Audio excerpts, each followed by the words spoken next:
ഇന്ന് നമുക്കൊരു വെറൈറ്റി കറിയുടെ റെസിപ്പിയാണ്. ഇത് ചോറിൻ്റെ കൂടെ ആയാലും മറ്റെന്തിൻ്റെ കൂടെ ആയാലും കഴിക്കാൻ പറ്റിയ നല്ല അടിപൊളി ഒരു കറിയുടെ റെസിപ്പിയാണ്. അപ്പോൾ വീഡിയോ ഇഷ്ടമായാൽ ലൈക്ക് ചെയ്യാനും സബ്സ്ക്രൈബ് ചെയ്യാനും മറക്കല്ലേ. അതിനായിട്ടൊരു പാൻ അടുപ്പത്ത് വെച്ച് അതിലേക്ക് തേങ്ങ ചിരകിയതിട്ട് കൊടുക്കാം. അതിലേക്ക് വെളുത്തുള്ളി അരിഞ്ഞതും ചുമന്നുള്ളി അരിഞ്ഞതും ഇഞ്ചി അരിഞ്ഞതും കൂടെ ഇട്ട് കൊടുക്കാം. ഇനി ഇതിലേക്ക് കറിവേപ്പിലയും കൂടി ഇട്ട് കൊടുത്ത് നന്നായിട്ട് വറുത്തെടുക്കാം. ഇതൊരു ഗോൾഡൻ നിറമൊക്കെ ആയി വരുമ്പോഴത്തേന് നമുക്ക് പൊടികൾ ഇട്ട് കൊടുക്കാം.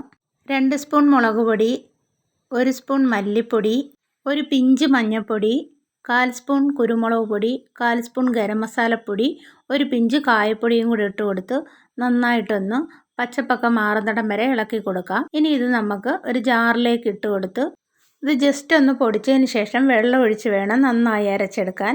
ഞാനിവിടെ കുറച്ച് പച്ചക്കറി കഴുകി വൃത്തിയാക്കി അരിഞ്ഞെടുത്തിട്ടുണ്ട്. ഇത് ഏത് പച്ചക്കറി ആയാലും ഇതിൻ്റെ കൂടെ ചേർക്കാവുന്നതാണ്. ഇനി ഒരു പാനിൽ എണ്ണ ചൂടായതിലേക്ക് പച്ചക്കറി ഇട്ട് കൊടുക്കുക. അതിലേക്ക് ഉപ്പും കൂടി ഇട്ട് കൊടുത്ത് മഞ്ഞൾപ്പൊടിയും കൂടി ഇട്ട് കൊടുത്ത് നന്നായിട്ടൊന്ന് ഇളക്കി വഴറ്റിയെടുക്കാം. വഴറ്റിയെടുത്തതിലേക്ക് 1 കപ്പ് വെള്ളവും കൂടി ഒഴിച്ച് കൊടുത്ത് അതിലേക്ക് കറിവേപ്പിലയും കൂടി ഇട്ട് കൊടുത്ത് ഒന്ന് ഇളക്കി കൊടുത്തതിന് ശേഷം അടച്ച് വെച്ച് 5 മിനിറ്റ് ഒന്ന് കുക്ക് ചെയ്തെടുക്കാം. 5 മിനിറ്റിന് ശേഷം നമുക്കൊന്ന് തുറന്ന് നോക്കാം. ഇവിടെ വെള്ളമൊക്കെ വറ്റി നന്നായി വെന്ത് വന്നിട്ടുണ്ട്. അതിലേക്ക് നമുക്ക് മുട്ട പുഴുങ്ങിയത് കട്ട് ചെയ്തതും കൂടി ഇട്ട് കൊടുത്ത് മൊത്തത്തിലൊന്ന് ഇളക്കി കൊടുക്കാം. അതിനുശേഷം ഇതിലേക്ക് അരച്ച് വെച്ചിരിക്കുന്ന അരപ്പും കൂടി ഒഴിച്ച് കൊടുക്കാം. കുറച്ച് വെള്ളവും കൂടെ ഒഴിച്ച് കൊടുത്ത് ഒന്ന് ഇളക്കി കൊടുക്കാം. 1/2 സ്പൂൺ ഉപ്പ് കൂടി ഇട്ട് കൊടുക്കാം. നേരത്തെ പച്ചക്കറി വേവിച്ചപ്പോൾ ഉപ്പിട്ടിട്ടുണ്ടായിരുന്നു, അതുകൊണ്ട് ഇത് മതിയാകും. ഇനി ഒന്ന് അടച്ച് വെച്ച് 5 മിനിറ്റ് കുക്ക് ചെയ്യാം.